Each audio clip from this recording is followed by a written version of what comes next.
कल हम क्या बताया था, संयोजन अपक्रिया। संयोजन अपक्रिया किसे कहते हैं, जब दो या दो से अधिक अपकारक मिलकर एकल उत्पाद का निर्माण करते हैं, उसी को हम क्या कहते हैं, संयोजन अपक्रिया।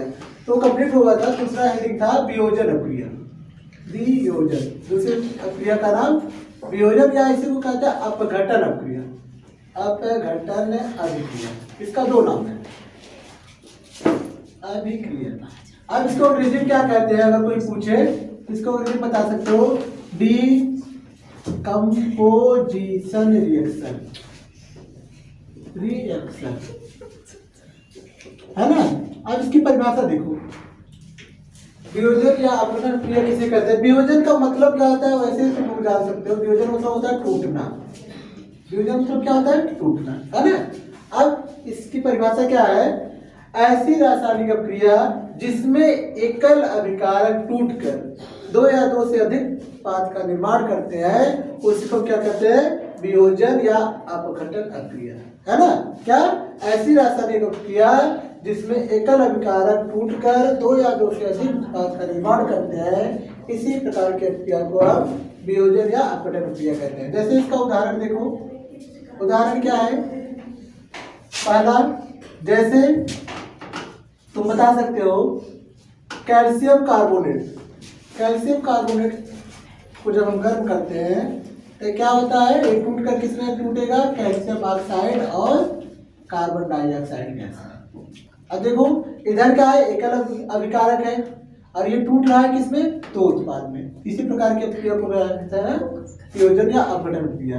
इसका नाम देखो, कैल्शियम कार्बोनेट, कैल्शियम कार्बोनेट, या इसी को हम क्या कहते हैं, अगर कोई पूछे तो इसी को संगमरमर भी कहते हो तुम, संगमरमर, इसका संगमरमर भी है उपनाम। अब ये क्या है, कैल्शियम ऑक्साइड, कैल्शियम ऑक्साइड,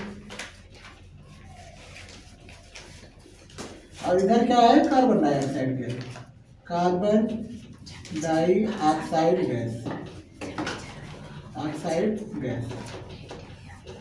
साथ में देखो इधर कैल्शियम ऑक्साइड को क्या कहते हैं, और एक नाम क्या होता है, जिसका होता है बिना बुझा हुआ चूना, बिना बुझा हुआ चूना।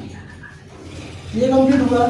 अब जैसे कोई भी पूछेगा, ये देखो इसमें एकल अभिकारक है, कैल्शियम कार्बोनेट एकल है, एक ही है, ये टूट रहा है किसमें, दो में, कैल्शियम ऑक्साइड और कार्बन डाइऑक्साइड गैस में। इसी को क्या कहते हैं, वियोजन अपक्रिया। दूसरा जैसे आयरन सल्फेट, आयरन सल्फेट की अपक्रिया जब हम कराते हैं, गर्म करते हैं इसको, ये किसमें किसमें टूटता है, आयरन ऑक्साइड में प्लस सल्फर डाइऑक्साइड में प्लस SO3, है ना। अब इसमें क्या है, इसका नाम क्या है, iron oxide, iron oxide, iron sulphate, sorry iron sulphate, इसका नाम आयरन सल्फेट, ये आयरन ऑक्साइड, इसको Fe2O3 कहते हैं, आयरन ऑक्साइड। और ये क्या है, सल्फर डाइऑक्साइड, सल्फर डाइऑक्साइड। और ये तीसरा क्या है, तीसरा है सल्फर ट्राइऑक्साइड, सल्फर ट्राइऑक्साइड। अब इसमें हमें दो ही विषय अभी समझना है, जैसे दोनों में ये रिएक्शन संतुलित है कि नहीं, बैलेंस है नहीं, देख लो। जैसे इस पहले वाले में देखोगे तो कैल्शियम की संख्या इधर एक है, इधर भी कैल्शियम की संख्या एक ही है। कार्बन संख्या इधर देखोगे तो कार्बन एक है, कार्बन यहाँ भी एक ही है। ऑक्सीजन की संख्या देखो, इधर अभिकारक भी 3 है, और उत्पाद में देखोगे तो एक यहाँ है और 2 यहाँ है, इधर भी 3 है। तो पहला जो समीकरण दिया है वो पहले से ऑलरेडी संतुलित है, बैलेंस है। दूसरा देखेंगे, दूसरा बैलेंस है कि नहीं। यहाँ आयरन के देखो, अभिकारक में आयरन 1 है लेकिन उत्पाद में आयरन 2 हो गया, तो इसको आयरन को ही संतुलित करने के लिए आगे हम क्या करेंगे, 2 का गुणा करेंगे। जैसे हम आगे 2 का गुणा कर दिए तो आयरन बैलेंस हो गया। अब देखेंगे सल्फर का बैलेंस है कि नहीं। सल्फर यहाँ 1 था, 2 आगे का गुणा हुआ है तो कितना हुआ, 2 हुआ। यहाँ देखो 1 सल्फर यहाँ, 1 सल्फर यहाँ, ये भी बैलेंस ही है। ऑक्सीजन संख्या इधर अभिकारक में देखोगे 4 गुना 8 होगा, इधर देखो कितना है, 3, 3 2 6, 6 3 9। नहीं जी, 3 2 5 5 3 8, तभी कह रहे हैं 8 का हो गया। 3 ये है, 3 2 5 5 3 8, ये अब क्या है, पूरा रासायनिक समीकरण संतुलित है। दूसरा भी संतुलित हो गया, तीसरा भी संतुलित हो गया।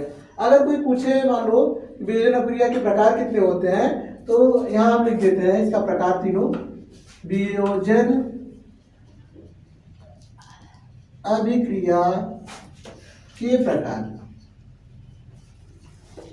अब इसका अंग्रेजी क्या होता है, types of decomposition reaction, decomposition